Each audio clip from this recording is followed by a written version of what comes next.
I think Rough Night is about a group of friends who've drifted, and they come back together and have a really wild time. They've kind of chilled out as adults, but they wild out. They get wacky. Oh, yeah. And in doing so, an accident happens that brings them closer together. Because there's a saying, good friends bail you out of jail, best friends are in jail with you. And so that's kind of, I think, a good moniker for this movie.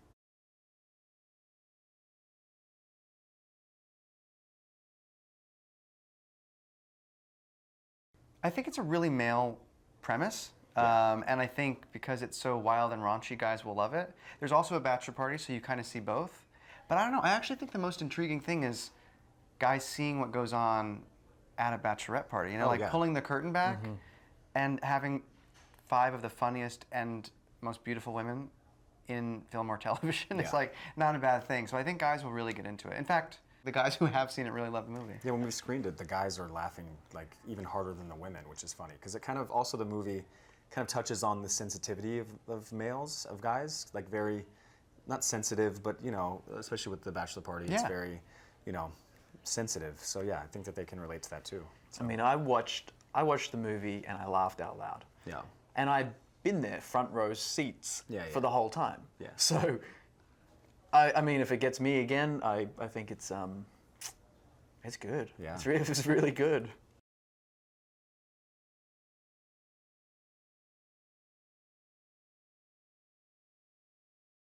It's the greatest thing ever. She was so mellow and so appreciative of everybody, always checking on everyone.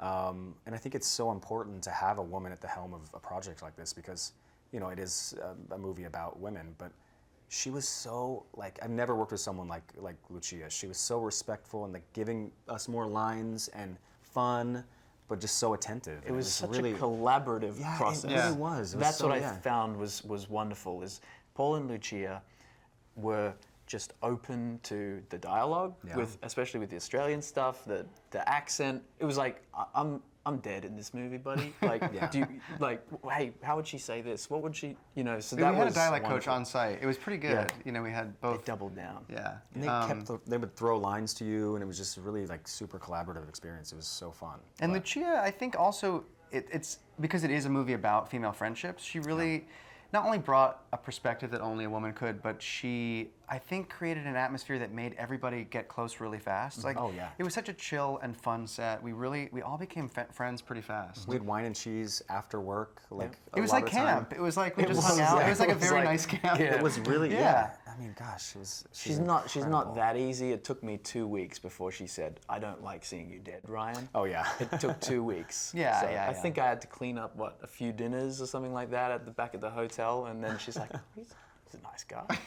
I feel like I'm basically trying to be her new agent because she's someone she should be in the movie. She's that funny, that witty, that beautiful, and she just has an overall perspective of film it's just incredible. So I think it's super important that she was directing. And it's crazy that it's been 20 years since a woman has directed a studio comedy, an R-rated studio comedy, because I think, well, truthfully, whether it's comedy or drama, there is a dearth of female storytellers. Yeah. But weirdly, it does still feel like a boys' club, especially in comedy. Oh yeah. It's something I don't really understand why, that both men and women are kind of, I think, have a very high standard when it comes to comedy, and it's really been a boys' club for so long. And yet, I don't know, I find women to be as funny, if not funnier, than men. Some of my favorite comedians are women. Me too. So, I think hopefully that statistic changes and it doesn't take 20 more years.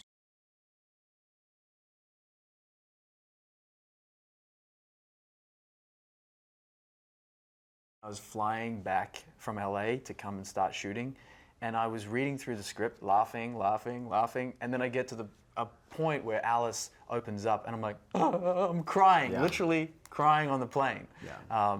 So I just found that it was just such a beautiful ride, not just a, it was just a fun ride. Yeah.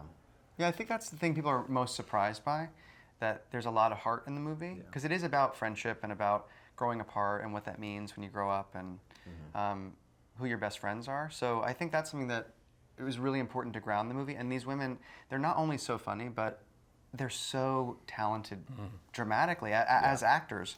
I was really so constantly impressed by everybody. I mean, you know, you have Kate McKinnon and Gillian Bell and all these amazing comedians, and yet the heart and vulnerability they show in the movie is really pretty incredible.